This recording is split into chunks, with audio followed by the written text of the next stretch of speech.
Luggage দুর্ভোগের নাকাল বাংলাদেশ বিমানের যাত্রীরা অপেক্ষা করতে হয় ঘন্টার পর ঘন্টা। সীমাবদ্ধতা স্বীকার করে প্রয়োজনীয় ব্যবস্থা নেওয়ার আশ্বাস চেয়ারম্যানের। মিউনিখে নিরাপত্তা সম্মেলনের প্যানেল আলোচনায় প্রধানমন্ত্রী শেখ হাসিনা বললেন, জলবায়ু পরিবর্তনের প্রভাবে বাড়ছে অভিবাসীর সংখ্যা। মার্কেলের সঙ্গে বৈঠক।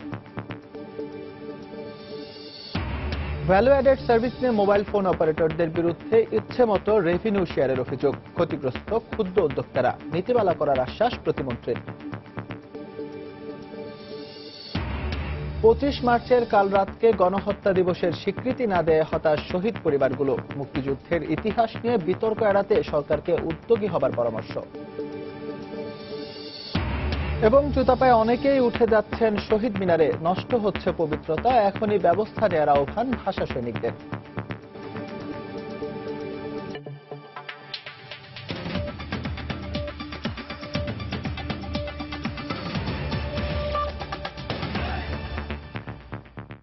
সময় সংবাদের সঙ্গে আছে আমি এস এম ইকবাল।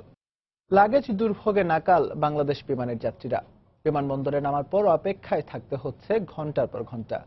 এরপরও মালামাল বুঝে পাচ্ছেন না বলে অভিযোগ অনেকের। এই অবস্থার জন্য বিমানের অব্যবস্থাপনাকে দায়ী করেছেন পর্যবেক্ষকরা। যাত্রীদের হাতে যৌক্তিক সময়ের মধ্যে লাগেজ পৌঁছে দিতে প্রয়োজনীয় ব্যবস্থা নেওয়া হচ্ছে বলে জানিয়েছেন বিমানের চেয়ারম্যান তারেকুজ্জামান শিমুলের রিপোর্ট। প্রায় ৩ বছরের স্বজনহীন প্রবাস জীবন শেষে মধ্যপ্রাচ্য থেকে দেশে ফিরেছেন সুমন মিয়া। বিমানে ওঠার পর চেনা মুখের পরিচিত বলিতে যে ভালো লাগা তৈরি হয়েছিল, নামার পর তার অনেকটাই ম্লান হয়েছে বিমানবন্দরের লাগেজ দুর্ভোগে। এতদিন পরে দেশে ফিরলাম, এখানে আসি ভোগান্তি, লাগেজ টোকায় পাই না। আমার লোক আসি অপেক্ষা করতে আছে, না জানি চলেও গেছে, আমি বলতে পারি না সঠিক। কেবল সুমন মিয়াই নন, এই বাস্তবতার মুখোমুখি হওয়াটাই যেন এখন নিয়তি হয়ে দাঁড়িয়েছে বাংলাদেশ বিমানে চড়া অন্য সব যাত্রীর।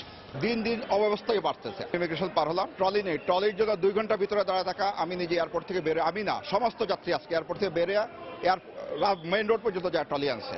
কুয়েত এয়ারওয়েজ আসলে সাথে সাথে মালটা পাওয়া যায়, কিন্তু বাংলাদেশ বিমানে আসছে দেখেন না, 10টা বাজে বিমান আসছে, এখন মাল আমরা এই যে পাইলাম 4 ঘন্টা লাগে মাল পাইতে। বিমানের হিসাব মতে গত 3 বছরে তাদের যাত্রীর সংখ্যা বেড়েছে প্রায় 8 লাখ। এর মধ্যে কেবল গত বছরই বেড়েছে 3 লাখ। কিন্তু খুব একটা বাড়েনি যাত্রী সেবার মান। ইমিগ্রেশন শেষে বেসরকারি ও বিদেশি বিমানের যাত্রীরা যেখানে 2 থেকে আড়াই ঘন্টার মধ্যে মালামাল সব বুঝে পাচ্ছেন, সেখানে বাংলাদেশ বিমানের যাত্রীদের অপেক্ষা করতে হচ্ছে 4 থেকে 6 ঘন্টা পর্যন্ত। অথচ বিমানকে লাভজনক করার জন্য গত কয়েক বছরে বিনিয়োগ করা হয়েছে 10,000 কোটি টাকারও বেশি। লোকসংযোগের অবসান ঘটিয়ে লাভের ধারায় ফিরে আসছে গত কয়েক বছরে বিমানের বহরে যুক্ত হয়েছে নতুন 6টি এয়ারক্রাফট। খুব শিগগিরই আরও 4টি যুক্ত হতে যাচ্ছে বলে জানিয়েছেন কর্মকর্তারা। তবে বিশেষজ্ঞরা মনে করছেন, শুধুমাত্র বিনিয়োগ করে নাই, বরং যাত্রী সেবার দিকে বেশি মনোযোগী হওয়া গেলেই পুরোপুরি লাভের ধারে ফিরে আসবে বাংলাদেশে। ব্যবস্থাপনার সমস্যা আছে, প্ল্যানিং এর অভাব, দূরদৃষ্টিতার অভাব আছে। প্রফেশনাল সিদ্ধান্ত নিতে হবে, কমার্শিয়াল ডিসিশন নিতে হবে।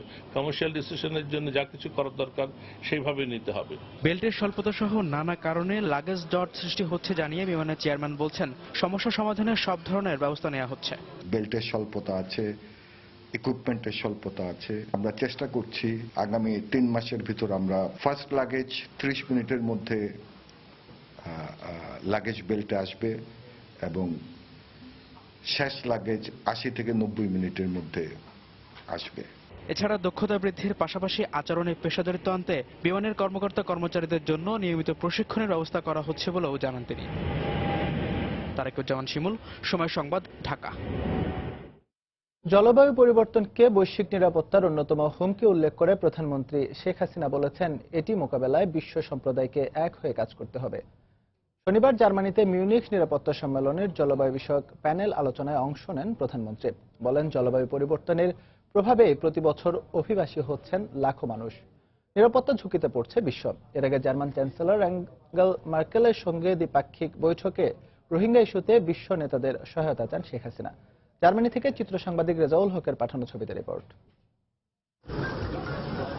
বর্তমান বিশ্বের নিরাপত্তা বিষয়ক আলোচনার থিঙ্ক ট্যাঙ্ক কনফারেন্স খ্যাত মিউনিখ নিরাপত্তা সম্মেলন বা এমএসসিতে বাংলাদেশের কোনো সরকার প্রধান হিসেবে প্রথমবারের মতো যোগ দিলেন প্রধানমন্ত্রী শেখ হাসিনা।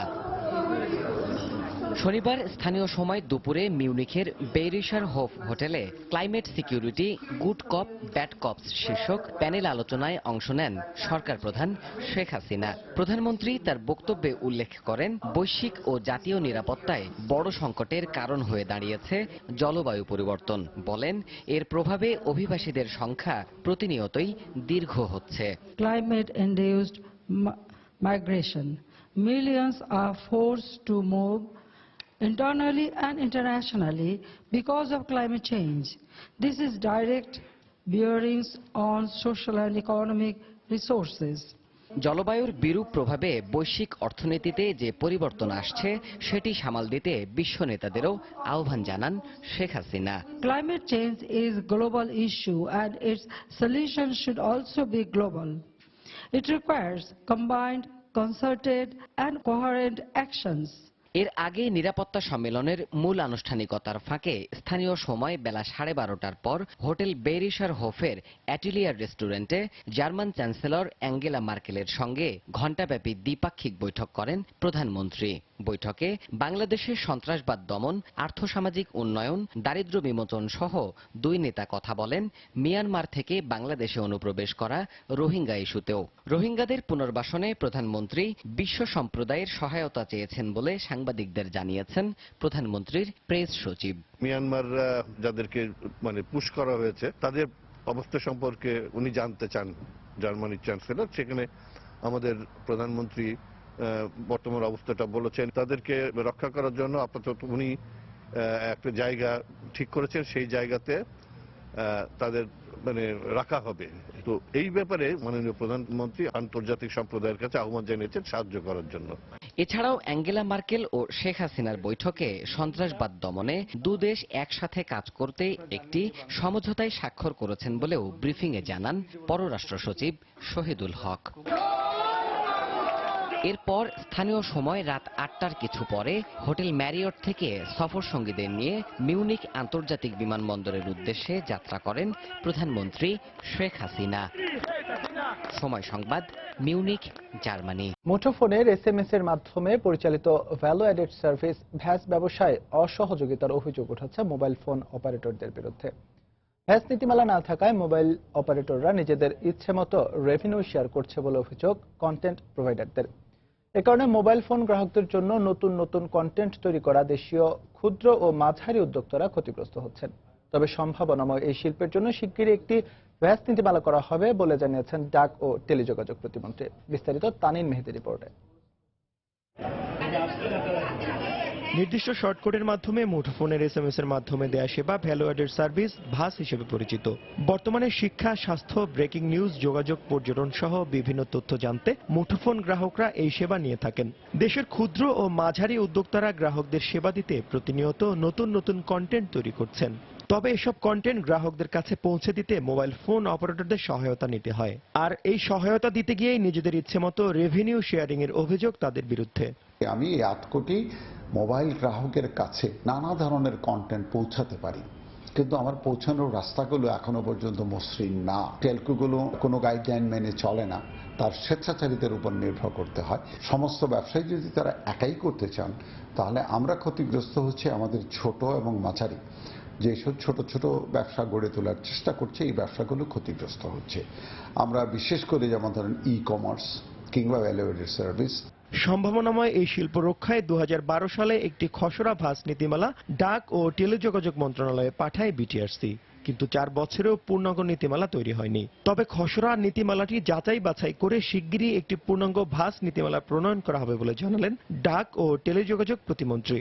খুব কম সময়ের একটি সময়সীমা দিয়েছি যে এর মধ্যেই এটা ফাইনালাইজ করে পাঠানো উচিত। ভ্যাস গাইডলাইনে আমরা ন্যূনতম একটা সীমানা করে দেব যে সরকার নির্ধারিত এই সীমানাই হচ্ছে সর্বশেষ সীমা, যেন কখনোই কেউ ক্ষতিগ্রস্ত না হন বা এই কম্পিটিটিভ মার্কেটে যেন কোনো পক্ষ অপর পক্ষকে ক্ষতিগ্রস্ত না করতে পারেন। কন্টেন্ট প্রোভাইডারদের তথ্য অনুযায়ী বর্তমানে দেশে প্রায় 200 কোটি টাকার মোবাইল কন্টেন্টের বাজার রয়েছে। কর্মসংস্থান হয়েছে অন্তত লক্ষাধিক তরুণের। সঠিক নিয়মে ব্যবসা পরিচালিত হলে এটি হাজার কোটি টাকার শিল্পে পরিণত হতে পারে বলে মনে করেন তারা। তানিন মেহেদি, সময় সংবাদ, ঢাকা। সময় সংবাদে আরো থাকছে। পাঠক আগ্রহ থাকলেও বইমেলায় দেখা মিলছে না অনুবাদ সাহিত্যের। অনুমতি পেতে দীর্ঘ সূত্রতাই কারণ বলছেন প্রকাশকরা। সাহিত্য মান ধরে রাখার আহ্বান পাঠকদের। ৭১-এ বাংলাদেশের মুক্তিযুদ্ধে যে গণহত্যা হয়েছিল সে বিষয়ে আন্তর্জাতিকভাবে জোরালো কোনো আলোচনা নেই। জাতিসংঘ থেকেও এটিকে গণহত্যা হিসেবে দেওয়া হয়নি স্বীকৃতি। এমনকি দাবি থাকা সত্ত্বেও বাংলাদেশে এখনও ২৫শে মার্চের কাল রাতকে গণহত্যা দিবস হিসেবে আনুষ্ঠানিকভাবে ঘোষণা দেওয়া হয়নি। এতে হতাশা প্রকাশ করেছেন শহীদ পরিবারের সদস্যরা। লেখক গবেষকরা বলছেন, মুক্তিযুদ্ধের ইতিহাস নিয়ে দেশি বিদেশি নানা মহলের সৃষ্টি করা বিতর্ক এড়াতে সরকারের উদ্যোগ দরকার। তাফসির বাবুর রিপোর্ট।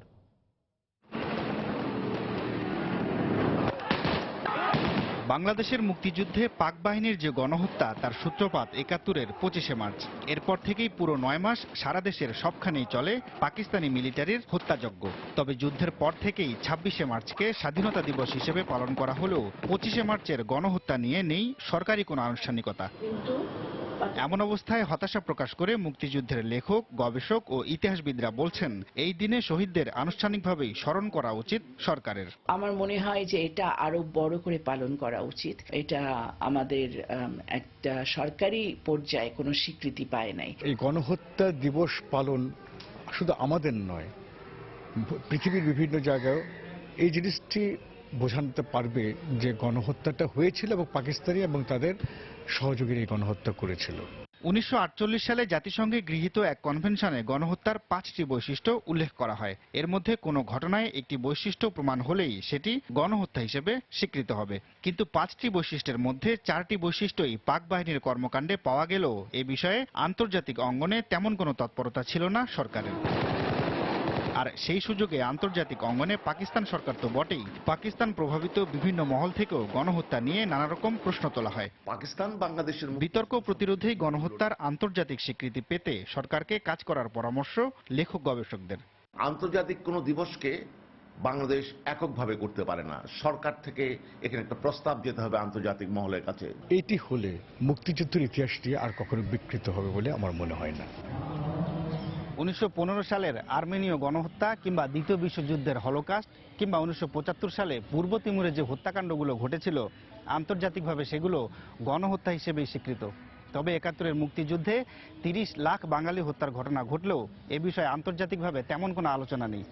বিশ্লেষকরা বলছেন, এজন্য সরকারকে আন্তর্জাতিক পর্যায়ে উদ্যোগী হতে হবে। তবে সবার আগে দেশের ভেতরে ২৫শে মার্চকে আনুষ্ঠানিকভাবে গণহত্যা দিবস হিসেবে স্বীকৃতি কিংবা ঘোষণা জরুরি। তাফসির বাবু, সময় সংবাদ, ঢাকা।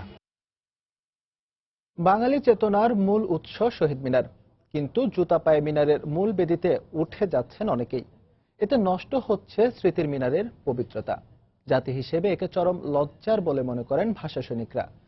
শহীদদের সম্মান এবং মিনারের পবিত্রতা রক্ষায় এখনই ব্যবস্থা নেওয়া উচিত বলে মনে করেন তারা। ফয়সাল মোর্শেদের রিপোর্ট। অনেকে দেখি জুতা পরে আমরা মূল বেদিতে উঠে যাচ্ছি, এই ব্যাপারটাকে কিভাবে দেখবেন? শ্রদ্ধার জায়গাটি কোথায় রইল আমাদের? মানে এগুলো তো পারিবারিক শিক্ষা, এই শিক্ষাগুলো তো আসলে বড় হয়ে শেখার কথা না। বলছিলেন অভিনেত্রী সাবেরি আলম। শহীদ বেদিতে জুতা পায়ে ওঠার প্রবণতায় পারিবারিক শিক্ষার অভাবকে দায়ী করলেন তিনি। অথচ তিনি নিজেই শহীদের রক্তে গড়া বেদি জুতা পায়ে মারিয়েছিলেন একটু আগেই। জানতে চাইলে বদলে গেল আগের উত্তর। এই বেদিতে স্যান্ডেল পরে উঠলে কিছু হবে না, ভাষাটাকে যদি শ্রদ্ধা করি তাহলে এগুলো গৌণ। এটাকে একটা ইস্যু করার কোনো কারণ দেখি না। শুধু এই অভিনেত্রী নন, এরকম নানা ঘটনায় প্রতিনিয়তই অপবিত্র হচ্ছে শহীদ বেদি। জুতা পায়ে চলে আড্ডা ও সেলফি তোলার মতো ঘটনা। আচ্ছা, আমি খুলে ফেলছি এখানে শুটের জন্য আসছি তো, মানে এখন কিন্তু পরে আছেন আপনারা দুজন।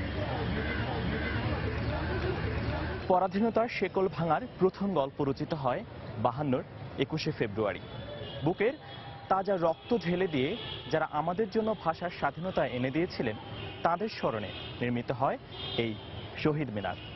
কিন্তু পবিত্র এই বেদি জুতো পায়ে মারানোয় স্বভাবতই প্রশ্ন ওঠে, ২১শে চেতনা কি শুধুই পোশাকই? জুতো তো বটেই, এবং ময়লা পানি গড়াচ্ছে, ময়লা বাদাম বিক্রি করতেছে ওখানে রাত্রিবেলা। সেখানে যত রকমের অনাচার সম্ভব, গাঁজা ভাঙ থেকে শুরু করে সব ধরনের কিছু হয়। এই যদি আমাদের একটি জাতীয় প্রতীকের পরিস্থিতি, ২১শে চেতনা সম্পর্কে সদিচ্ছার অভাব, আন্তরিকতার অভাবে এই ধরনের অবাঞ্ছিত কাজগুলো হচ্ছে। 21 আমাদের সংস্কৃতিতে মননে গড়নে সদা ক্রিয়াশীল। বাঙালির অগ্রযাত্রার প্রথম সোপান এবং পাথেয় 21। তাই শহীদদের স্মৃতি রক্ষায় রাষ্ট্রীয় এবং ব্যক্তি পর্যায়ে আরও সচেতন হওয়া উচিত বলে মনে করেন তিনি। ফয়সাল মোর্শেদ, সময় সংবাদ, ঢাকা। আগামী বছরের ডিসেম্বরের মধ্যে সংবিধান অনুযায়ী একাদশ জাতীয় সংসদ নির্বাচন অনুষ্ঠিত হবে বলে জানিয়েছেন আওয়ামী লীগের সাধারণ সম্পাদক ওবায়দুল কাদের। তিনি বলেন, নির্বাচনে বিএনপি অংশ নেবে এবং তারাই হবে আওয়ামী লীগের প্রধান প্রতিদ্বন্দ্বী। গতকাল দুপুরে রাজশাহীতে বিভাগীয় কর্মী সভায় বক্তব্য রাখেন তিনি। নির্বাচন আর বেশি বাকি নেই। আগামী বছর ডিসেম্বরের মধ্যে আমরা আশা করছি সংবিধান অনুযায়ী আগামী নির্বাচন অনুষ্ঠিত।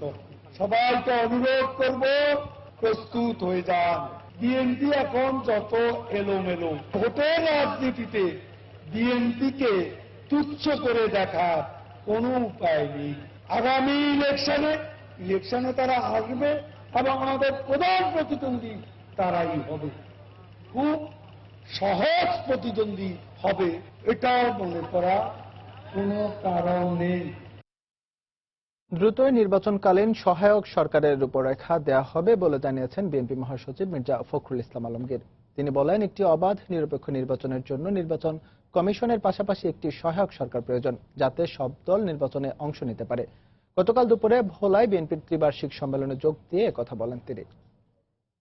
নির্বাচন কমিশনকে যেন সঠিকভাবে পরিচালনা করতে পারে, তার জন্য নির্বাচনকালীন সময়ে একটি সহায়ক সরকার, অর্থাৎ যে সরকারটি একটি নিরপেক্ষ নির্বাচন পরিচালনা করতে সহায়তা করবে, এই কথাটি খুব স্পষ্টভাবে বলেছি।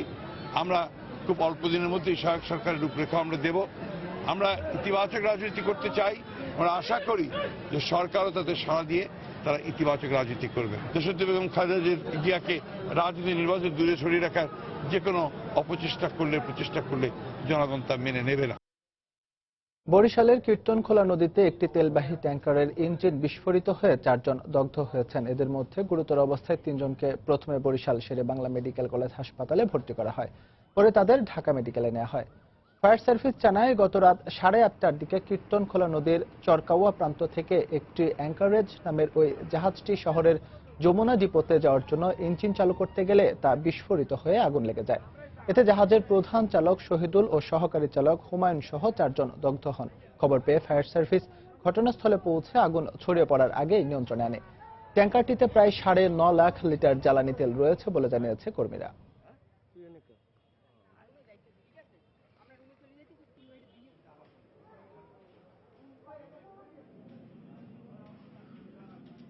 ইঞ্জিন স্টার্ট করব, আর পিছনে ইঞ্জিনিয়ার এবং 2 গিরিদার নামছে, স্টার্ট করবে এবং নামার পরে হঠাৎ একটা বিস্ফোরণ হয়েছে।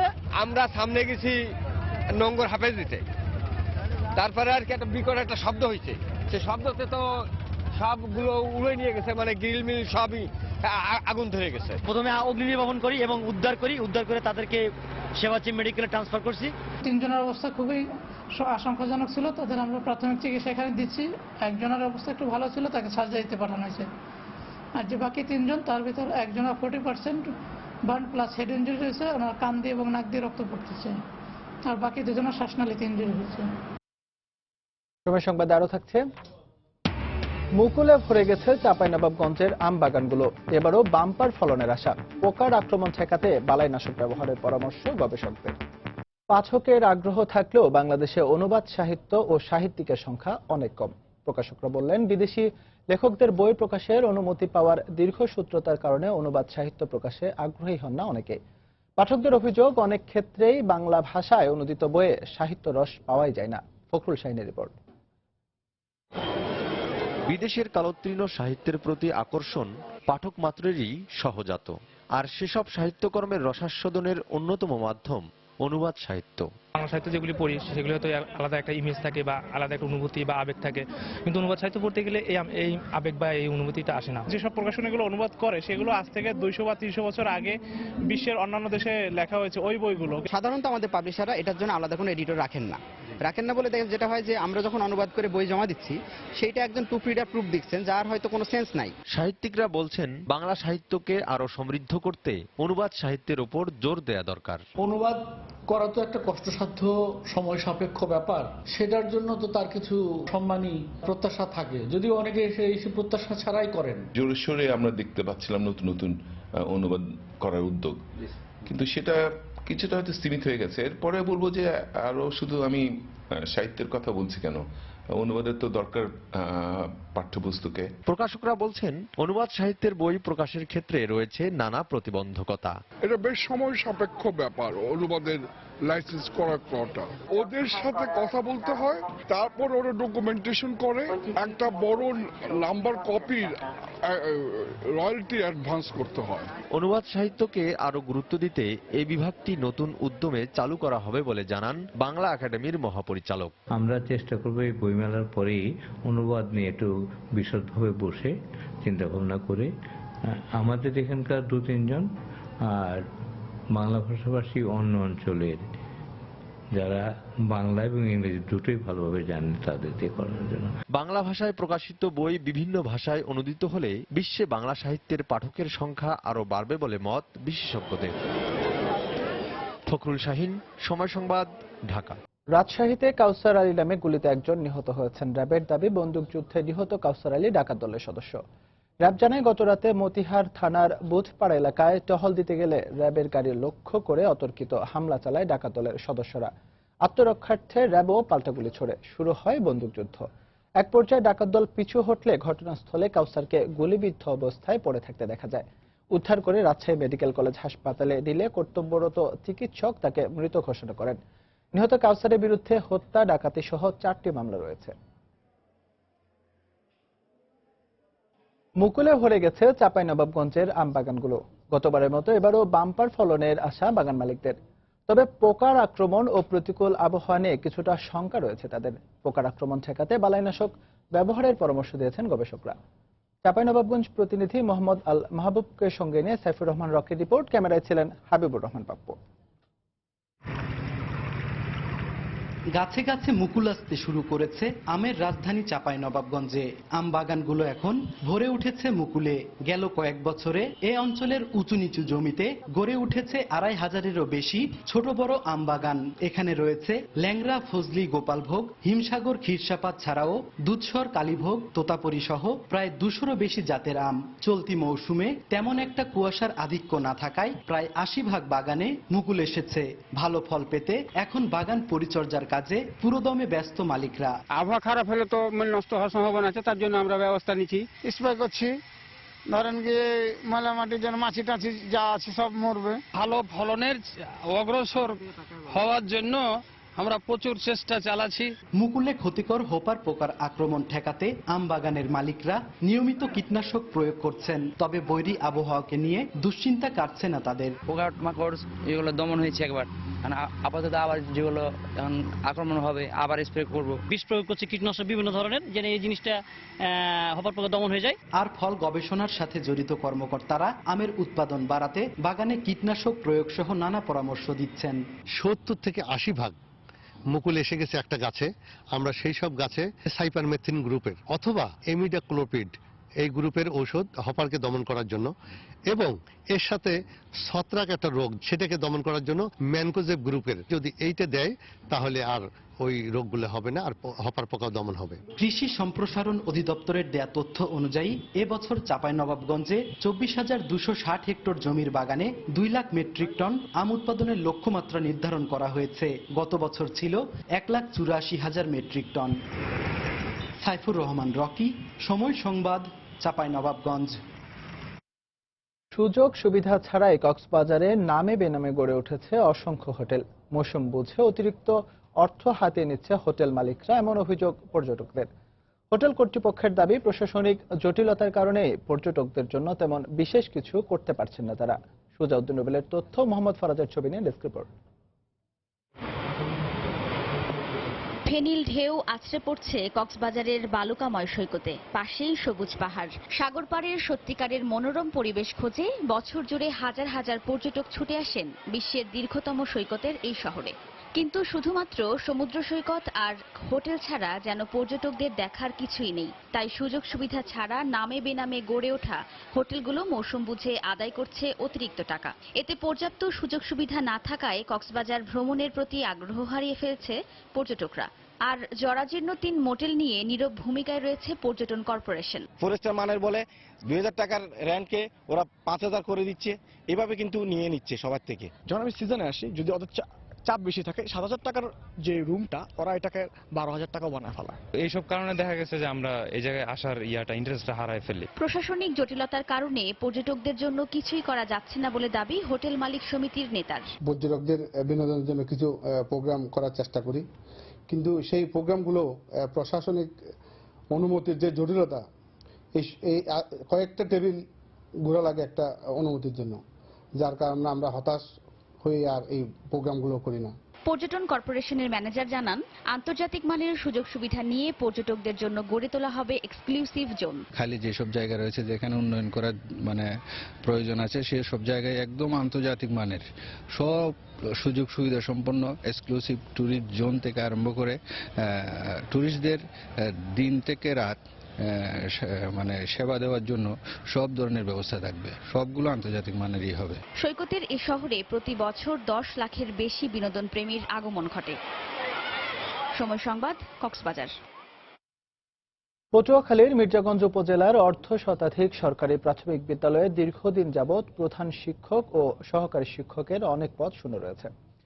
এতে শিক্ষা কার্যক্রম চরমভাবে ব্যাহত হচ্ছে। দীর্ঘদিন যাবৎ পদগুলো শূন্য থাকায় আশানুরূপ ফল হচ্ছে না বলে অভিযোগ শিক্ষার্থী ও অভিভাবকদের। সুজন দামের ছবি ও মনির হোসেন বাদলের তথ্য নিয়ে ডেস্ক রিপোর্ট।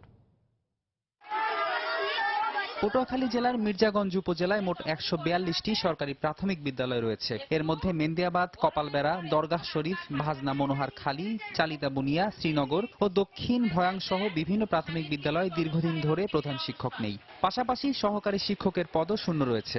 এসব বিদ্যালয়ে দাপ্তরিক কার্যক্রম চলছে সিনিয়র সহকারী শিক্ষক দিয়ে। দীর্ঘদিন যাবৎ বিদ্যালয়গুলোতে শিক্ষক সংকট থাকায় শিক্ষা কার্যক্রম চরমভাবে ব্যাহত হচ্ছে। এ অবস্থায় সমস্যা সমাধানের দাবি জানান শিক্ষার্থী ও অভিভাবকরা। স্কুলে প্রধান শিক্ষক না থাকার কারণে আমাদের লেখাপড়ার সমস্যা হয়। এখানে ছাত্ররা মেধাবী আছে, কিন্তু তাদেরকে যথাযথ ক্লাসের মাধ্যমে তাদেরকে অভিষ্ট লক্ষ্যে পৌঁছানো সম্ভব হচ্ছে না প্রধান শিক্ষকের অভাবে।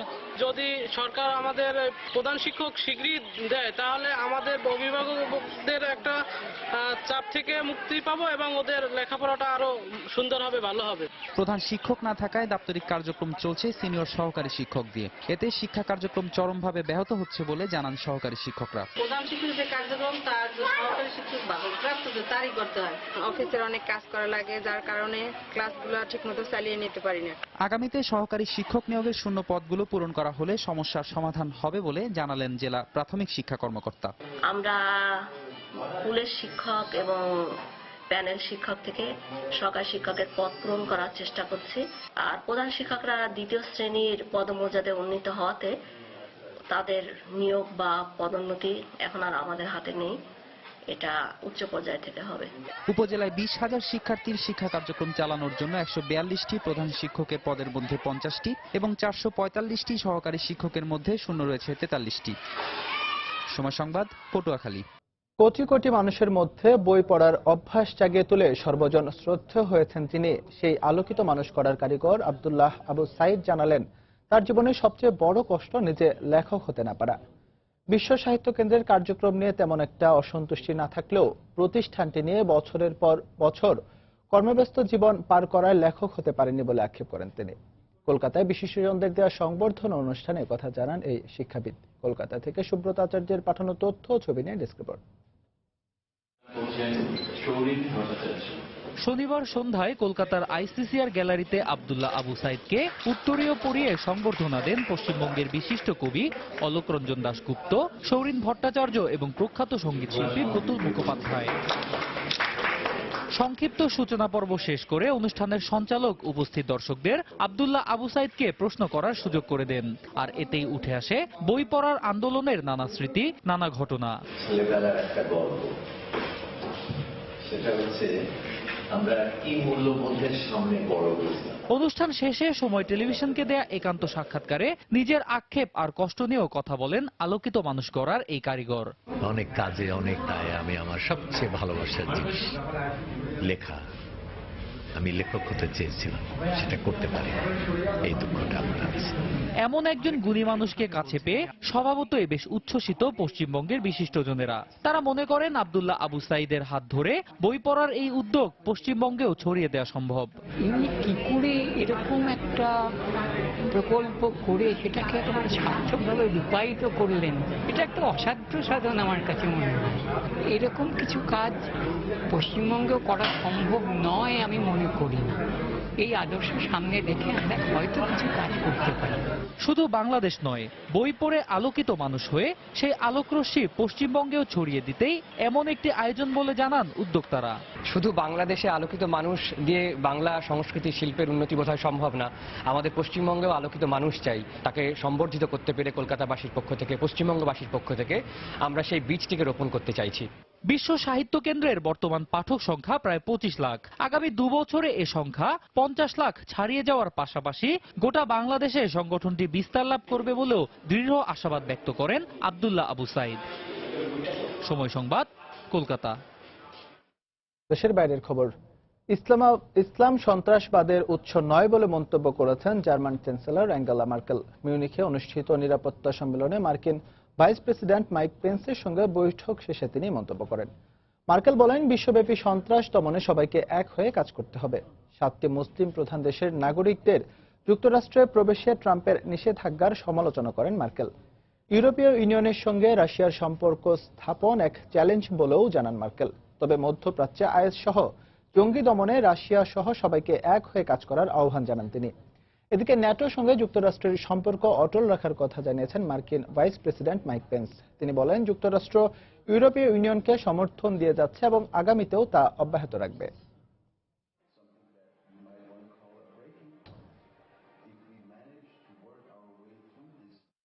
পারস্পরিক আস্থা আর সম্মানের ভিত্তিতে রাশিয়া যুক্তরাষ্ট্রের সঙ্গে একটি বাস্তবসম্মত সম্পর্ক গড়ে তুলতে চায় বলে মন্তব্য করেছেন রুশ পররাষ্ট্রমন্ত্রী Sergei Lavrov.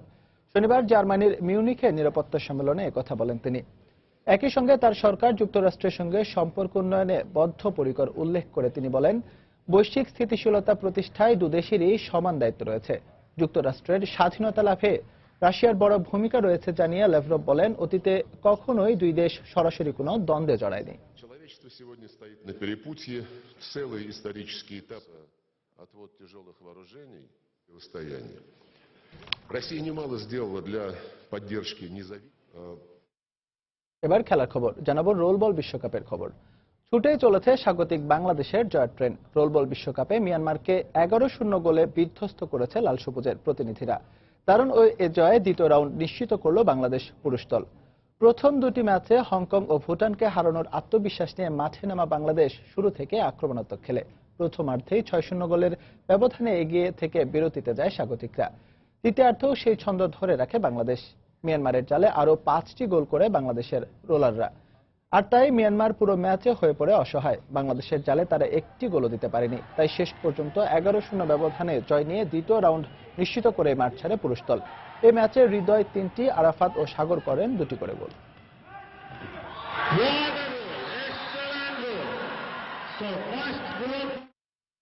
Sheikh Kamal club কাপের খবর। টুর্নামেন্টের দ্বিতীয় দিনের প্রথম ম্যাচে মুখোমুখি হচ্ছে মোহামেডান স্পোর্টিং ক্লাব এবং মানাং মার্শিয়াংদি।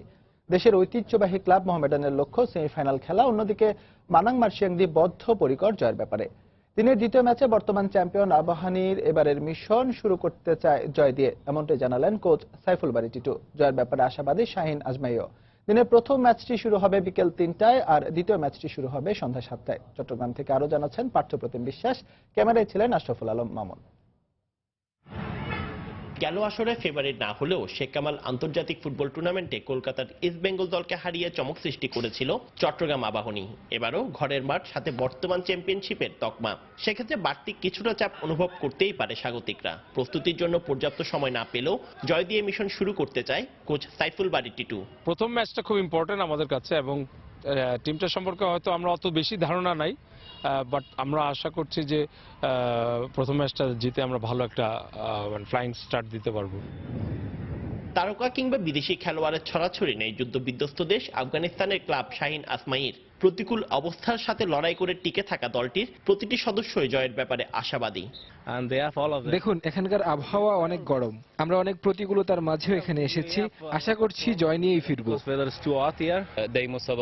এই টুর্নামেন্টে খেলার সুযোগ পেয়ে আমরা গর্বিত, আশা করছি এখান থেকে ভালো একটা অভিজ্ঞতা নিয়ে ফিরতে পারবো।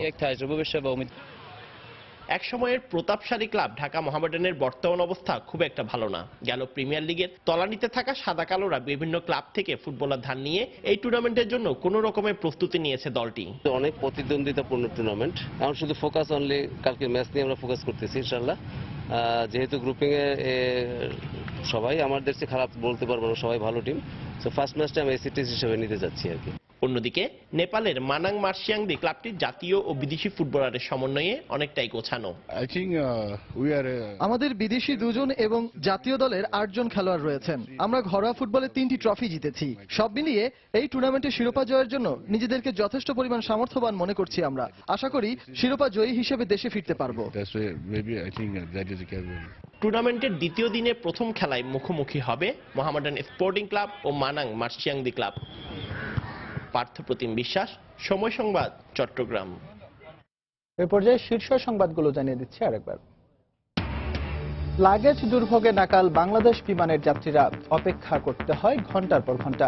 সীমাবদ্ধতা স্বীকার করে প্রয়োজনীয় ব্যবস্থা নেওয়ার আশ্বাস চেয়ারম্যানের।